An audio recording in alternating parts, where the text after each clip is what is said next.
अभी गरीब लोगों तक ग्रास रूट लेवल तक हमारा प्राइम मिनिस्टर का प्रोग्राम्स आता है, स्कीम्स आता है। एंटोनी का क्या होगा? वो 3 टाइम के एमपी है। कभी इधर देखा नहीं, एक बार भी इधर आया नहीं होगा मेरे बल से। केरला में पत्तनमतिट्टा एक ऐसी सीट है जहां से बीजेपी को और खुद प्राइम मिनिस्टर को बहुत सारी उम्मीदें हैं। यहां से अनिल एंटनी इस बार बीजेपी के उम्मीदवार हैं। खुद प्राइम मिनिस्टर ने अनिल एंटनी के लिए प्रचार भी किया है। अनिल हमारे साथ जुड़ रहे हैं। अनिल, बहुत बहुत बधाई पहले तो कि आपको एक उम्मीदवारी मिली है पत्तनमतिट्टा से। कैसा रेस्पॉन्स आपको मिल रहा है ग्राउंड पर? मेरा उम्मीदवार इस महीना 2 को घोषित किया था पहली लिस्ट में ही, और उसके बाद नेक्स्ट डे से मैं इस कॉन्स्टिट्यूंसी में है। पिछले 3 बार यहाँ कांग्रेस जीता है, और लास्ट टाइम 2019 में बीजेपी को यह अच्छा प्रदर्शन था, लेकिन 3rd स्पॉट में था। हमको 2.9 लाख वोट्स था, कांग्रेस को 3.8 और लेफ्ट को 3.5, इसलिए हमको भी 27-28% वोट शेयर रहा था। यह हमारा बेस बहुत स्ट्रांग है, लेकिन और बढ़ाना है। 2019 और 24 के बीच में बहुत फर्क है, क्योंकि हमारा सेंट्रल गवर्नमेंट और हमारा माननीय प्रधानमंत्री जी का गुडविल केरला में इस 5 साल में बहुत बढ़ गया है। 2019 से भी बहुत बढ़ा है अभी, और केरला का लोग भी यह एक चेंज चाहता है, क्योंकि बार बार एलडीएफ और यूडीएफ या ऑल्टरनेटिव आता है। लेकिन अगर हम भारत के दूसरे राज्यों से कंपेयर करते हैं तो यहाँ का डेवलपमेंट बहुत कम है। मैं पत्तनमतिट्टा में है। पत्तनमतिट्टा यहाँ का एक बहुत मिड साइज शहर है, कोची और ट्रिवांड्रम के बीच में है। यहाँ का लोग भारत में से ही सबसे बड़ा एनआरआई पॉपुलेशन इधर है। बहुत एजुकेटेड लोग हैं, लेकिन यहाँ बेसिक डेवलपमेंट ही बहुत कम है। यहाँ शबरीमला है, यहाँ शबरीमला टेम्पल है, या परिमला एक क्रिश्चियन लोगों का एक बहुत बड़ा चर्च है। मारामन कन्वेंशन क्रिश्चियन लोगों का एक बहुत बड़ा वर्ल्ड फेमस इंटरनेशनल कन्वेंशन यहाँ है। लेकिन इतना रिलीजियस इवेंट्स, बहुत इंटरनेशनल लेवल रिलीजियस इवेंट्स और है, तो भी यहाँ बेसिक कम्युनिटीज नहीं है। हम अयोध्या में और वाराणसी में जाते हैं तो वहाँ 6 और 8 लेन रोड्स है, इंटरनेशनल स्टैंडर्ड एयरपोर्ट्स है, इंटरनेशनल स्टैंडर्ड मेट्रो स्टेशन है। लेकिन हम इधर आते हैं तो एक अच्छा बस स्टॉप भी नहीं है, या रोड्स अभी भी एक यहाँ का सबसे बड़ा रोड एक 2 लेन रोड है, और वो भी बहुत बुरी हालत में है। इसलिए यहाँ का लोगों को बेसिक इंफ्रास्ट्रक्चर ही एक बहुत बड़ा दिक्कत है। और उसके साथ ये और बहुत प्रॉब्लम यहाँ का लोगों को है।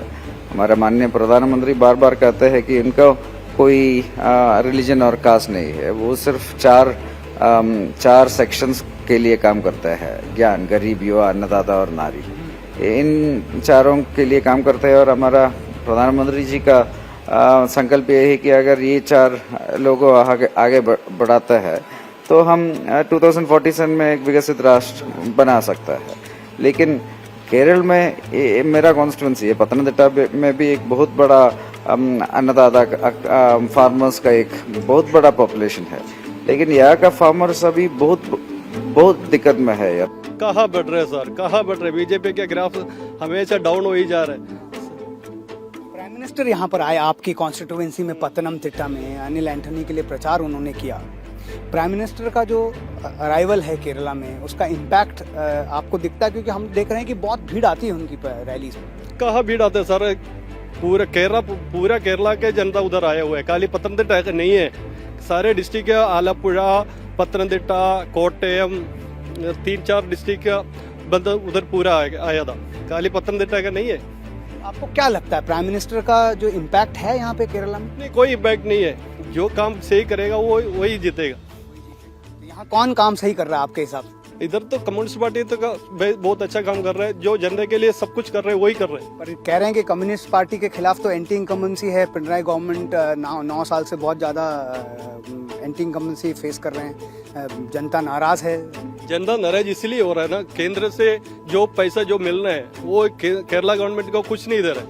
जो इससे कुछ फाइनेंस का कोई कुछ तकलीफ है, वो केंद्र में कुछ पैसा देगा वो क्लियर हो जाएगा, इसलिए लगता है। लेकिन इस बार एलडीएफ का चांस है। पिछली बार तो यूडीएफ ने पूरा स्वीप किया था। 16 सीट इस बार जीतेगा, 15-16 सीट इस बार एलडीएफ जीतेगा। पिछली बार तो यूडीएफ ने स्वीप किया था। वो इसके लिए किया था, जो राहुल गांधी जी केरला में आके इलेक्शन में लड़ रहा था, उसमें सारे लोग जो प्राइम मिनिस्टर वही बनेगा इससे करके सारे लोग उसको वोट किया था। इस बार भी तो लड़ रहे हैं। इस बार लड़ रहे तो हारने के लिए भी संभावना है ना। राहुल गांधी हार जाएंगे आपको लगता है? और हार जाएगा, उससे बढ़िया से बंदा लगा हुआ ना उधर।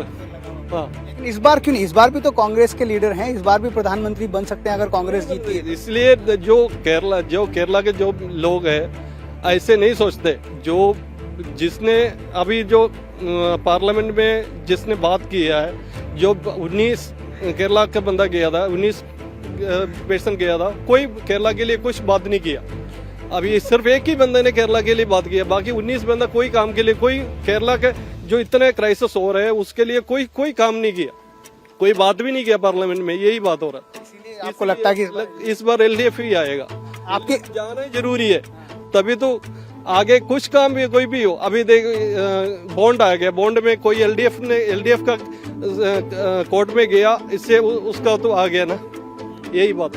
हमारे साथ पत्तनमतिट्टा के एलडीएफ कैंडिडेट थॉमस आइजैक साहब जुड़ रहे हैं। बहुत ही फेमस प्रोमिनेंट चेहरा हैं एलडीएफ का और सीपीएम के बड़े नेता हैं, फॉर्मर मिनिस्टर भी हैं। सर, प्रधानमंत्री यहाँ पर आए हैं एंड द बीजेपी और NDA is claiming that the impact of prime minister in Kerala is much this time. How you reciprocate to this? He has come for every election to Kerala.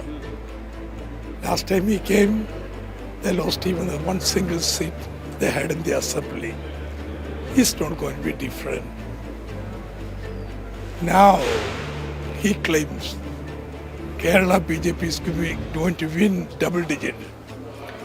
I think he has added up this double digit also into his 400 seats. So I feel his target of 400 seat is a joke because it includes the double digit of Kerala. Pathanamthitta के BJP office में हम पहुंचे और हमारे साथ इस वक्त हैं बीजेपी के district president V A Suraj.